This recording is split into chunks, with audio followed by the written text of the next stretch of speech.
So what will be covered in this course? What is not covered? This is what covered. Okay, what will not cover in this course will be those graphic software.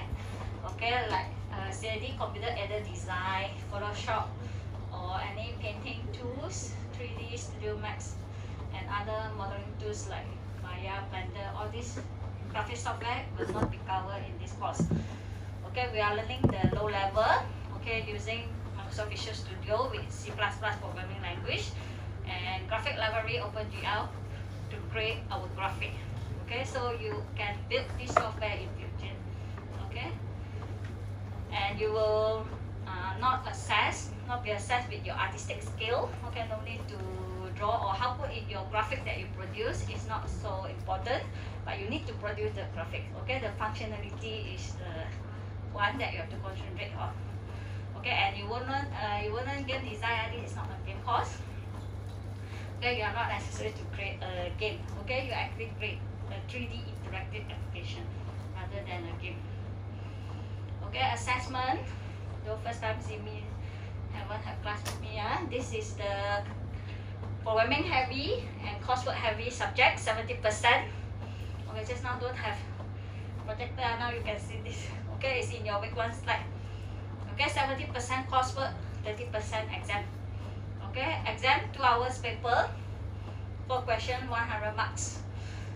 70% coursework break down to 3 components here. So the first one will be your assignment. It's a group assignment.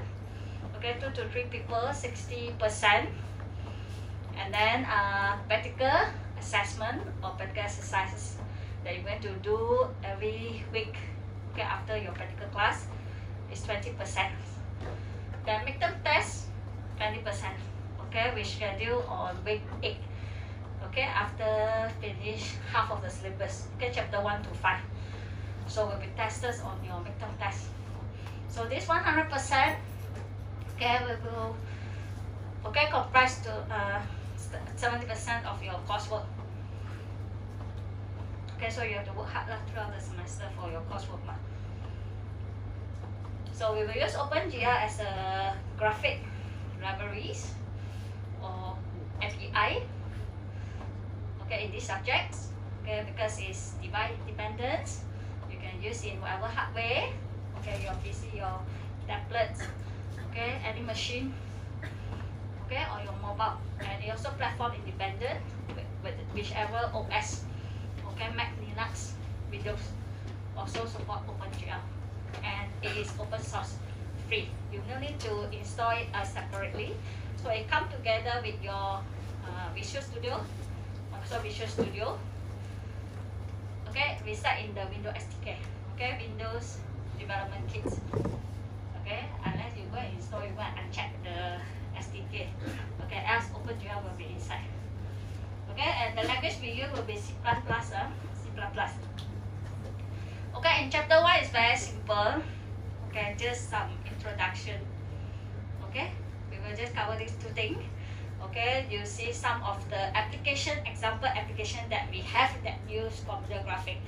Okay, if you heard the term CG, CG, which also will use like CG mean computer graphics. Okay, you will see a lot of CG movies, a lot of CG applications mean computer graphics. Okay, and we look at some of the brief histories, how this CG evolved. Okay, until now. Okay, CG already widely used in design. Okay, use the computer to help you to design whatever things. Okay, the products. Okay, any products. Okay, that you can just create in the computer first before you actually build the product out. Okay, and you can see different angle, 360, different view, and then it also can do measurement. Okay, you can see can do measurement. So widely used in architecture as well as quantity survey, QS. Okay, it's also used in engineering analysis, lots of areas. Okay, with this one, that is more easy for you to see. Rather than draw on the paper, now everything on your screen. Okay, you see all the graphic on your screen. Okay, so you don't like to see this.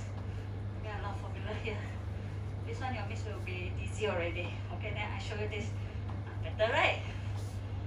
Okay, so you imagine how the molecule look like, how the DNA, okay, rather than give you all the formula, all the, just now you see the stuff. Okay, then you can see in the pictures. Okay, graphic represent 1,000 words.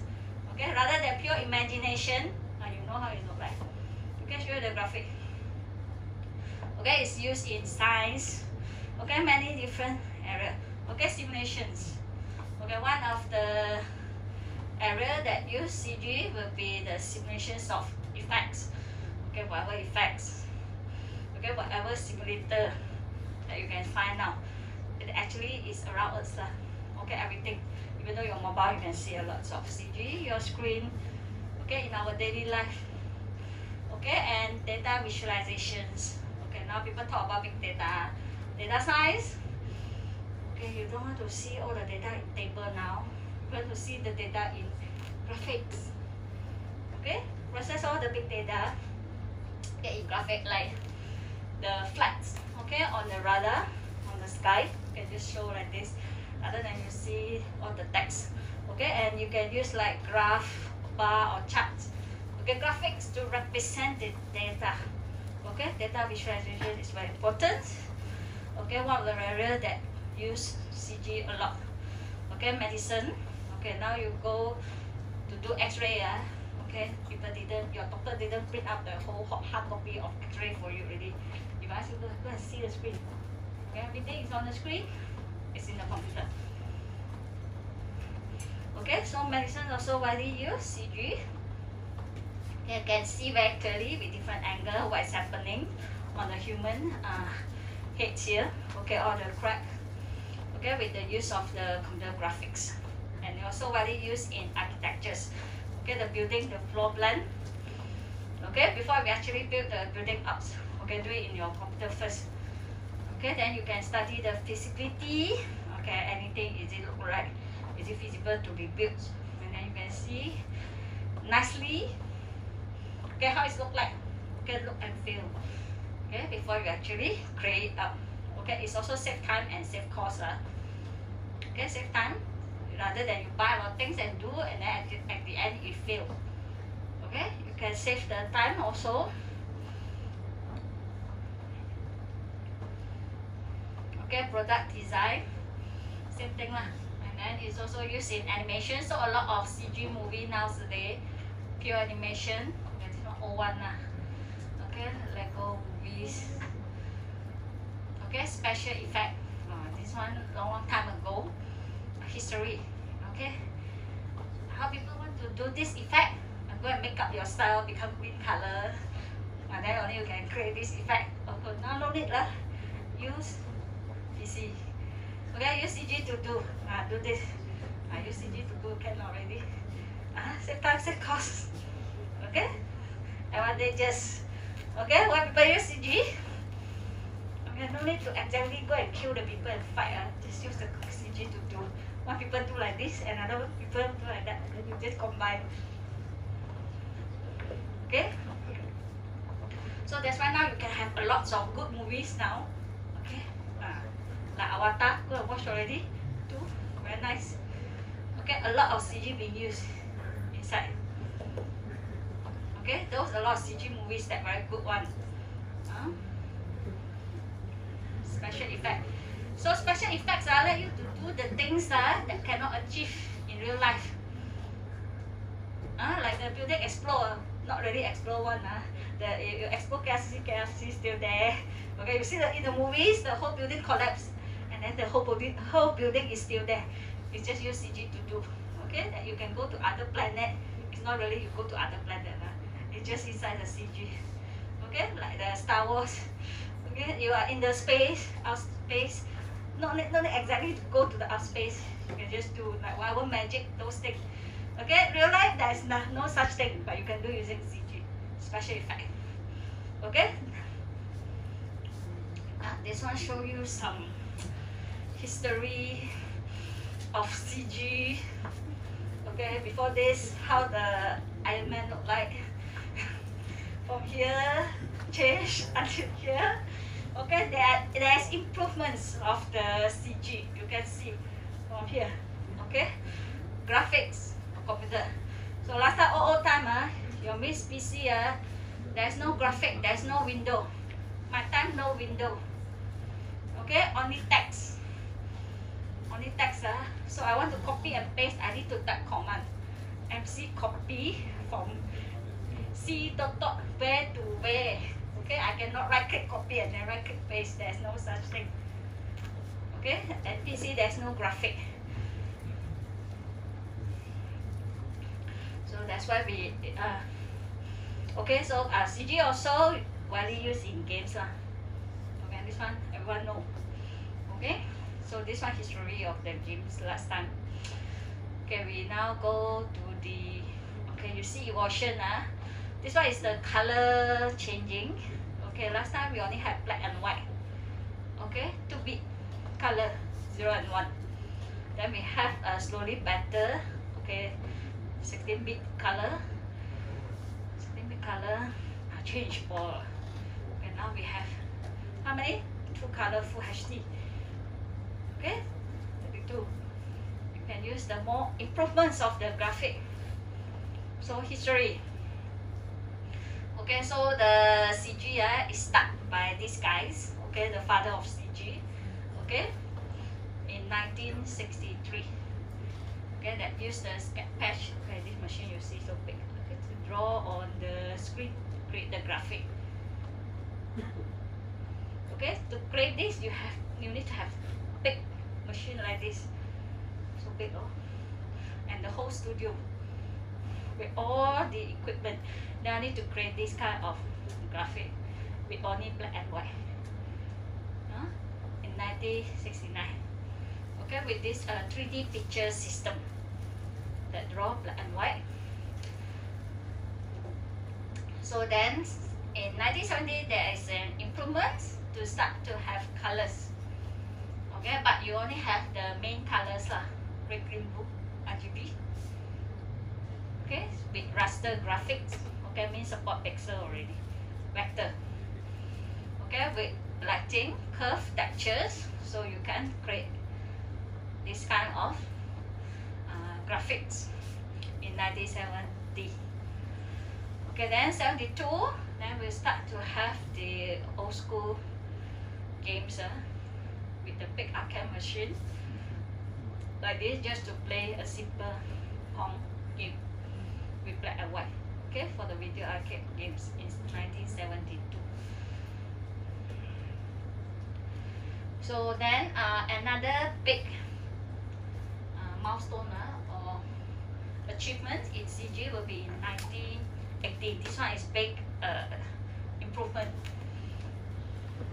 Okay, we start to have global illuminations. Mean the lighting, you can know the ray is cast from where.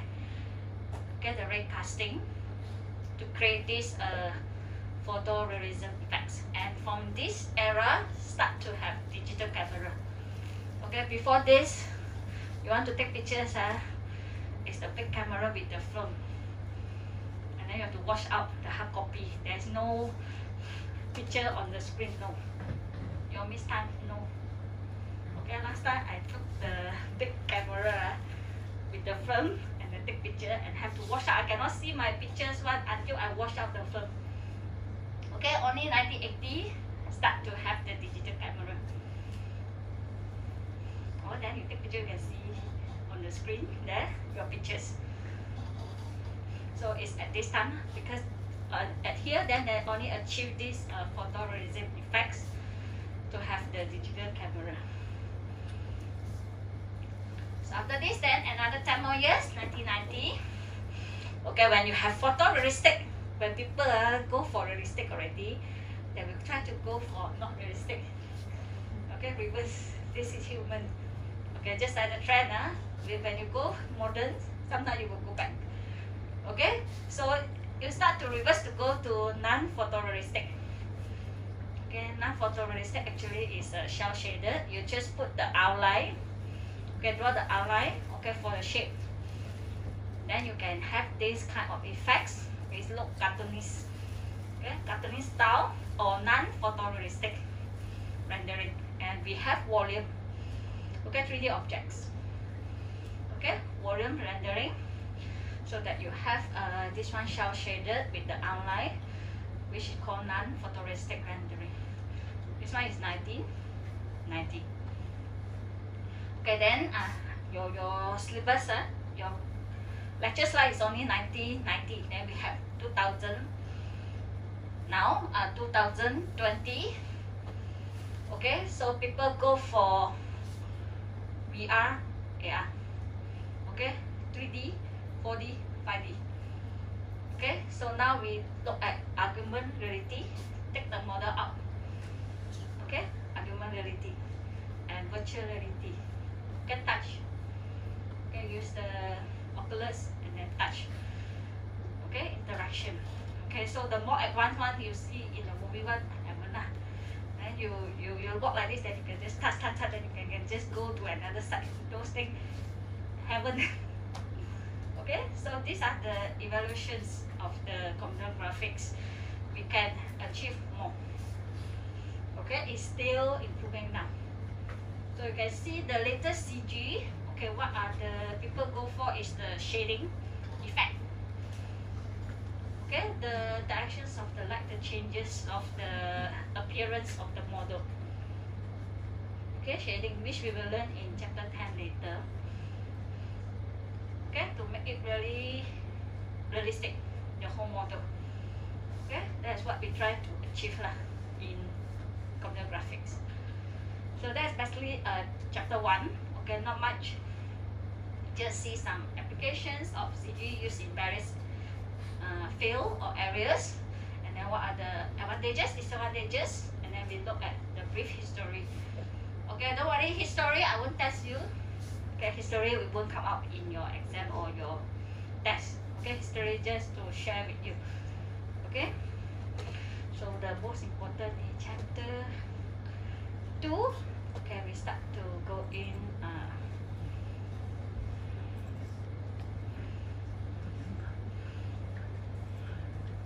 technical. Okay, also not technical. Practical will be chapter 3. Okay, your practical one, your practical one is chapter 3. Okay, chapter 1 or 2 is just to let you know the graphic pipelines. Okay, how you see from the real world. Okay, this is your real world. I see you in 3D. Okay, when I see you in the screen, you are 2D. Okay, your pictures on the screen is 2D. Okay, I take photo. Okay, take your pictures. I see you real, you are 3D lah. When I see your picture on the screen is 2D. So how from your 3D come here become 2D? Let's go through your graphic pipelines. Okay, your graphic card, what is happening in your graphic card? Okay, so this course you need to have good graphic card. That Yami already told you, those that have class with me just now. So what we will learn in chapter 2. So don't worry, your chapter is not so long because we have 1 hour lectures only. Okay, chapter 1 is the shortest one. Okay, and chapter 4 will have 2 part 1 and part 2 may need 2 weeks, and also texture need 2 weeks to cover. Okay, the rest can finish in 1 hour. Okay, so chapter 2 we will see graphic API, application programming interface, okay, which is your OpenGL. Okay, your graphic library. So other than OpenGL, we also have DirectX. DirectX is also another graphic library. Okay, this one DirectX you not learn. ST student will learn. Interactive software technology student will learn. They learn during their diploma. And then OpenGL, they come to degree, they will learn with me lah. It's also a graphic library, but DirectX is have to pay. It's not open source. So graphic pipelines, so we speak to fixed and programmable. Okay, fixed means you cannot change. Something that you cannot change, your graphic card will do the job.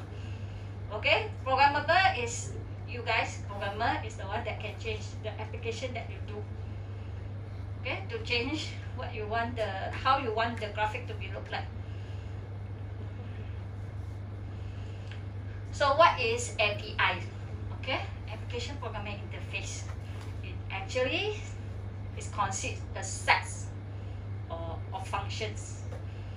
Okay, it's actually graphic library classes. Okay, classes. Then you can just use. Okay, in order for you to communicate with your graphic card from your program, your graphic card until your what you can show in your software, your screen.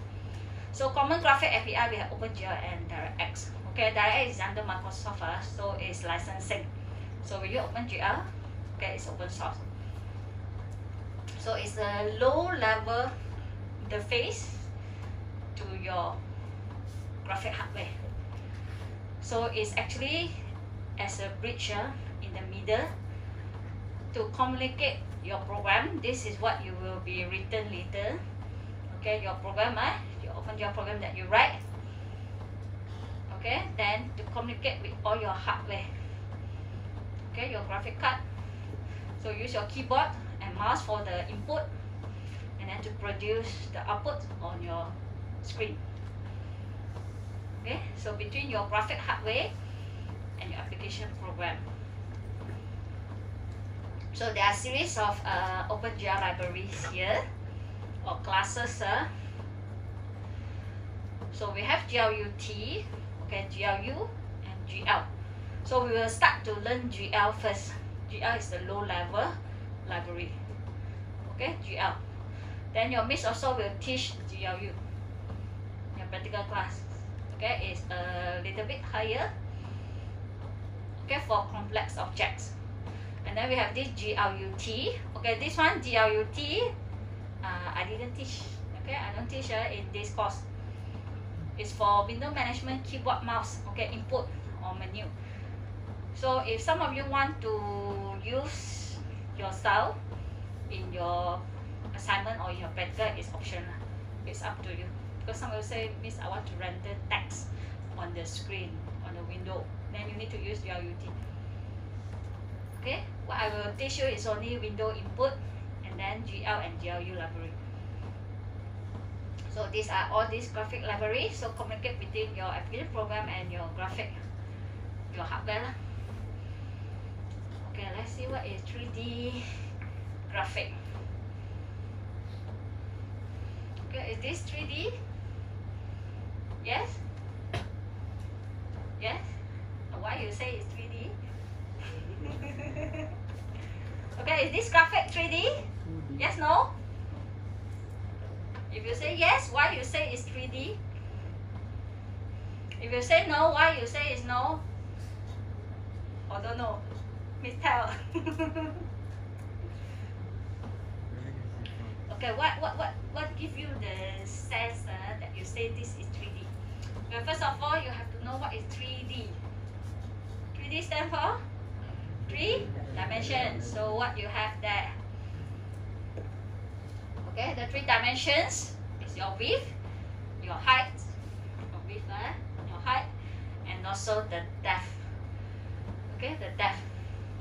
So if you see, example, your 2D objects, if a paper, okay, on the table, you don't have the perceptions of the depth. So the most important to differentiate the 2D and 3D is the depth. Okay, the third dimension. So if paper on the desk, there's no depthness, there's 2D objects. So if you see here, it's a can of soda. Okay, it's round. You have your width, your height, and then you also have the depth. Then you say it's 3D. Okay, it's 3D. But how we can actually visualize a 3D world, okay, on the 2D computer screen? Okay, your screen is flat. Okay, this one flat this one is 2D. So I show you whatever thing inside is also 2D. But you tell me that it's 3D graphic is because they have the illusions of the depthness. Okay, so when you project, okay, anything you transform a real world to a screen, it will reduce 1 dimension. It will become 2D. So your 3D graphic is actually a 2D images on the screen, but it just gives you the illusions of the third dimensions, which is the depthness. Okay, so how you show this third dimension of depthness? Okay, one of the way is to use the view, perspective view. Okay, perspective view will give you the illusions of depthness. Okay, if you didn't pair up with the view, you only see the front view of the object, the top view of the object. Even though the object is 3D, you still look like 2D. Okay, so 2D plus perspective, you get 3D graphic. So there's one view we call it as isometric view, or sometimes you will hear people say 2.5D. It's actually referred to isometric. Okay, isometric means you actually tilt up your camera and then you face down, look down. Okay, the object there, the image there are all 2D, but because the view, to make it have the feel that it look like 3D. Okay, this is 2.5D, you can see here. Okay, this view is isometric, 2.5D. So projection is the one to let you to create this 3D graphic in your 2D screen. So this is the real world objects in a 3D. Okay, and then you have your screen. This is your projection plan. Okay, project on the screen. This is how your final image look like. Okay, so if you see the projection line, this is the projection line. Okay, at the end it will actually convert in a single point. This one is perspective view. Okay, so your object, your graphic on the screen will look like 3D. Okay, projection we will go into detail later in chapter 5. Chapter 5. So with perspective and orthographic view. Okay, now we look at the graphic pipelines. Okay, these are the process, okay, that happens in your graphic card. Okay, so from the real world, okay, what we can see from the real world is all the vertex, all the point. Okay, vertices, you call it vertices. Then you go through these 4 components. At the end, what you see on the screen will be pixels. Okay, pixel, the dot there on the screen will be pixel. So these 4 components, you need to know one by one what is happening inside, what are the tasks that they actually perform, and you have to memorize, you have to know. Okay, vertex processor. We start with vertex processor. Then we have creeper and primitive assembler, rasterizations, and last one will be fragment processor. Okay, we start one by one. These 4 components are the main component in our graphic pipelines. Okay, if you go online and you go and search graphic pipeline, there are lots of components, because they will break down to sub component. Okay, not necessary to know all these sub. You need to know these 4 main components. Enough. Okay, start with vertex processor. So we need to know what is vertex first. Okay, vertex is actually can refer to a point. Okay, a point, and which will tell you these properties or attributes consists of the location, the color, normal, texture coordinate, etc. Okay, see like this one, this dot. These are vertex on this point, and it will carry this information. So in the vertex processor, okay, it will do the transformation where this point should be, the location, the positions of the point, and then what is the color of this point, and then the texture coordinate if you do the texture mapping.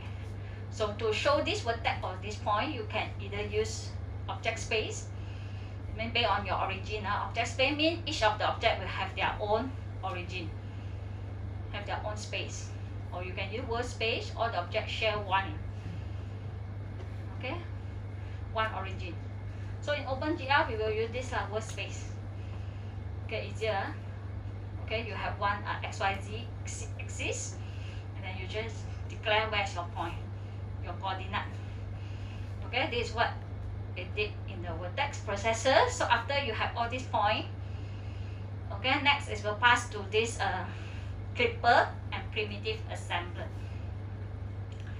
Okay, you already have the point here.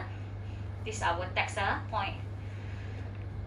So those transform vertices in primitive assembler. Okay, assembler means connect. Okay, it will connect this point. So if you only have 2 points, okay, this one orange color, this one yellow color line. So primitive assembler, okay, will connect it to make a line. Okay, this is a job of primitive assembler. Okay, how the vertices will be connected together to make up a primitive. So if you're a triangle, then you have 3 points here, and then it will connect them to form a triangle. Okay, this is what the job of primitive assembler do. Just connect all these vertices. Okay, then clipper, okay, will remove or clip against or eliminate those unwanted vertices that is outside of your viewing volume. Okay, this is your viewing volume. So you see the head of the cow is outside of the viewing volume. So this, all the vertices here will be clipped up or removed. So it won't process, it won't send to the rasterization to process later. So we will only process all the vertices that we can see inside the viewing volume. Okay, how to divide this viewing volume? We will use projection. Okay, and we will learn detail in chapter 5 later. So clip again the viewing frustum. Frustum means viewing volume same. Okay. So after you have all these vertices, you pass to your rasterizer. Okay, rasterizations. Okay, the rasterizer is the one that convert your vertices to pixels. Okay, this one happen in your graphic card, the frame buffer is the one that doing the job. Okay, from the raster to the vector graphic. So it will determine the fragments. Okay, fragments mean a group of pixels, and the pixel positions of the primitive, like this one. Okay, just now the line, this one draw a line. Primitive assembler already draw a line. So in the rasterizer, it convert to pixel already. So you have 6, 1, 2, 3, 4, 5, 6 pixels here. Okay, this one is the job of rasterizer. Okay, so this is called one fragment. This is called one fragment. Okay. So a piece of data that will be used to update pixel in the frame buffer. So contain color, normal, and texture coordinate. So this one in the rasterizations, there is no color for the pixel yet. Okay, it's already converted and it's kept in your frame buffer. Okay, and it will split outside and inside. Rasterizer will determine which pixel is inside the polygon. Okay, with the solid color, and which one is the background. Okay, this job is done in the rasterization. Okay, so last then it will pass to the fragment processor. So why is frame buffer? Okay, frame buffer your graphic card lah. Okay, your graphic card actually got a lot of buffer mean temporary. Okay, to keep your fragment, your pixel, it will keep here before we actually display on your screen. Okay, so inside your frame buffer, so the fragment will be processed in the fragment processor. So interpolate the color informations like this one. This point is yellow, this point is orange. So you interpolate. Okay, these three become orange, these three become yellow. Okay, it will interpolate, mean take the average and update the pixel in the frame buffer. Then before it display, it will do these 3 tests. Fragment processor, it will perform these 3 tests. Okay, depth test, alpha test, and stencil test. Okay, so what is depth test?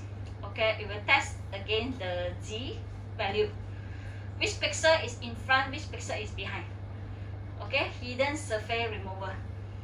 This one. Okay, so the back pixel shouldn't be rendered. You only see the front face. The one at the back you cannot see. So the back pixel should be removed to render on the screen. That's the job of that test. Okay, then we have this alpha test. Okay, this one is for blending. If you have 2 objects, different opacity, different transparency, like the window, the door, the glass, You can see the glass pixel is render, and the object outside pixel is also render. But this one 30%, this one 70%. So you render the opacity 30% of the glass pixel, okay, 70% of the object the outside. Transparency blending, you can see like this one. Yes, still can see the object there.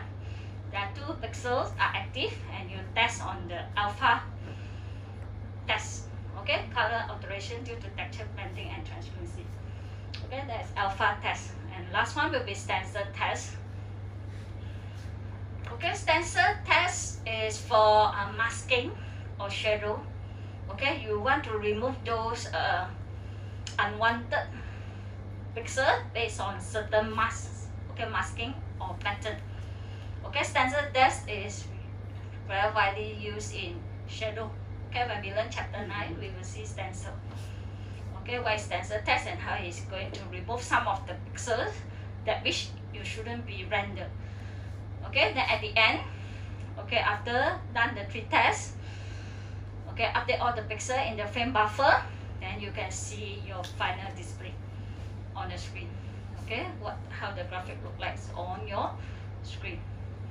Okay, these 4 components are Vertex processor, clipper and primitive assembler, rasterization, and fragment processor. Okay, then display the final image on your screen. Okay, this one is the summary. Okay, summary. You can see the start with vertex, ... Okay, point. Okay, primitive assembler. Okay, connect. Okay, so a clipper remove the dot that is outside. Then this one is rasterization. Okay, from vertices now become pixels. Okay, this one put colors, interpolations, and the 3 tests. Fragment processor, the job of the fragment processor, and then this is what you see on the screen at the end. Okay, so this will be our graphic pipelines. Okay.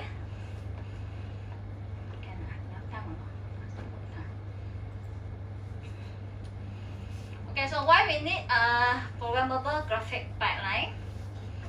Okay, because we want to achieve good quality of graphic. Okay, you want your graphic to look good and realistic. So you have to program. So if don't program, then you cannot achieve good one. This one is old one. Okay, you want this right? You don't want this right? That's why you need to program more. Okay? You want this. Now you know why. Okay, you want this, you don't want this. Okay, you want to achieve good quality of graphic, then you have to program. That's why we have some graphic pipeline that you can program. Okay, so we have 4 and this one just compare the detail.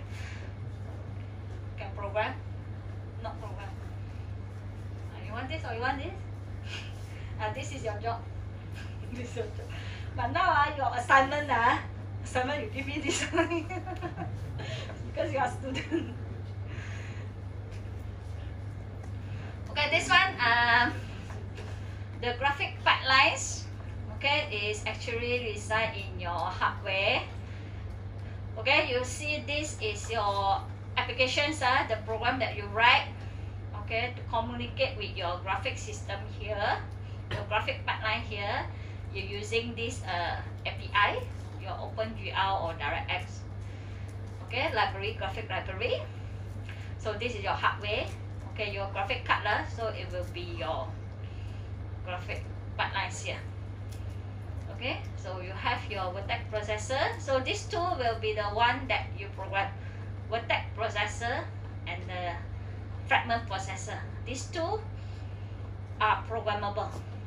Okay, your job, vertex and fragment processor, the 2 processor.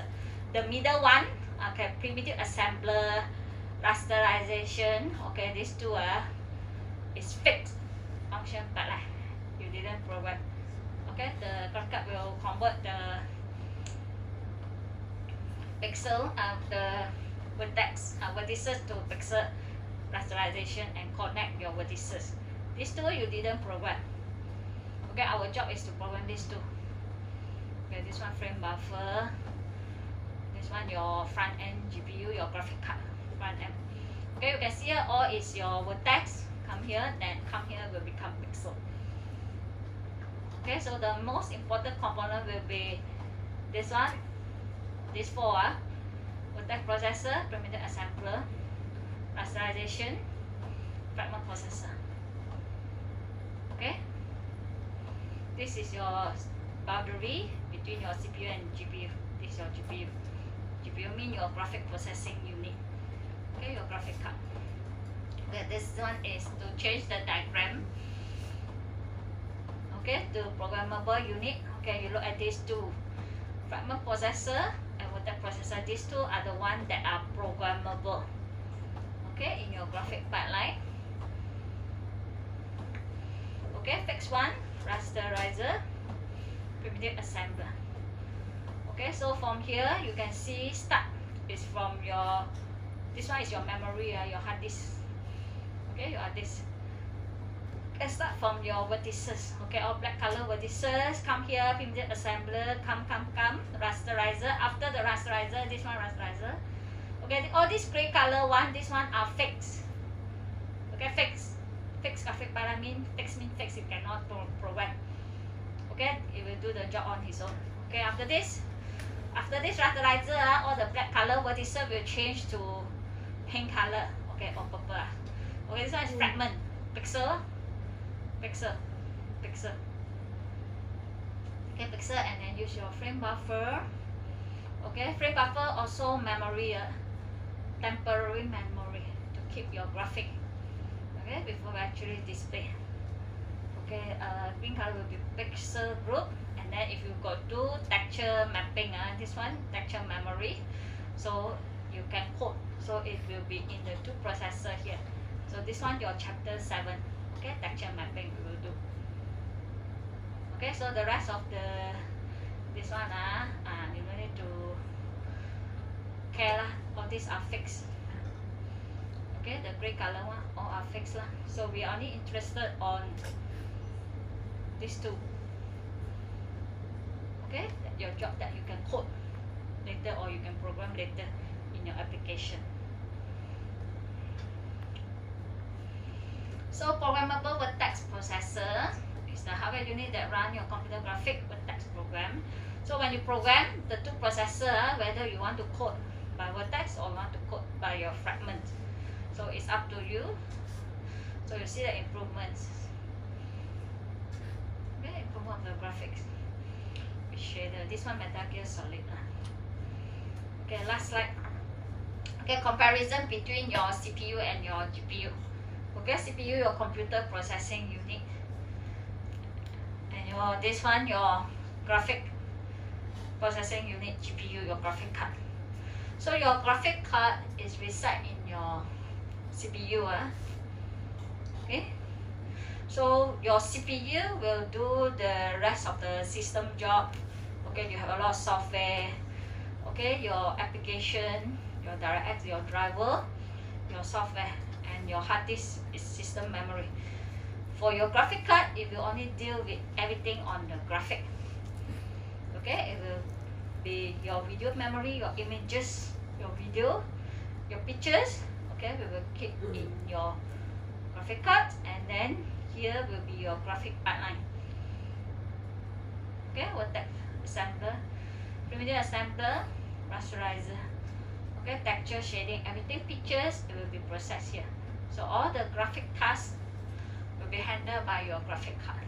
Okay, the rest of the system tasks will be done by your CPU.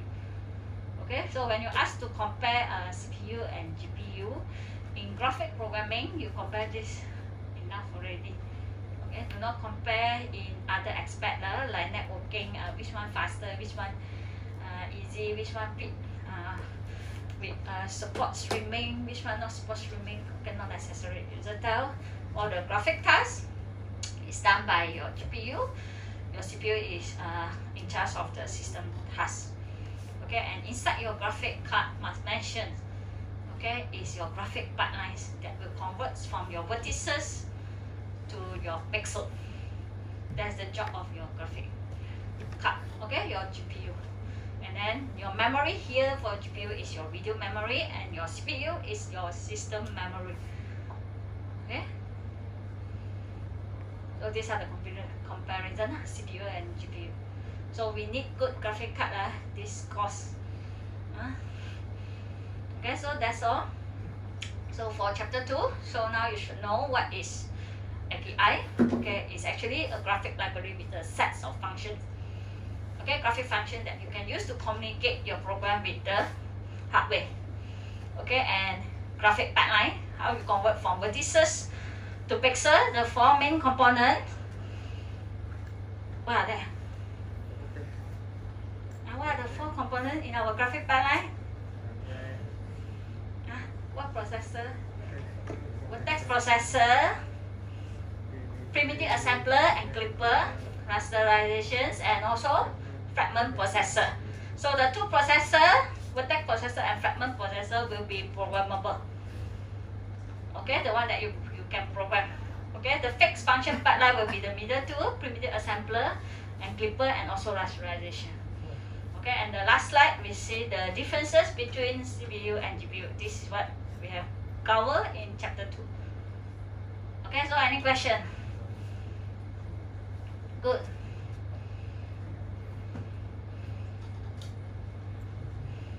Good Chapter 1 and 2 easy Okay, so go back install Visual Studio.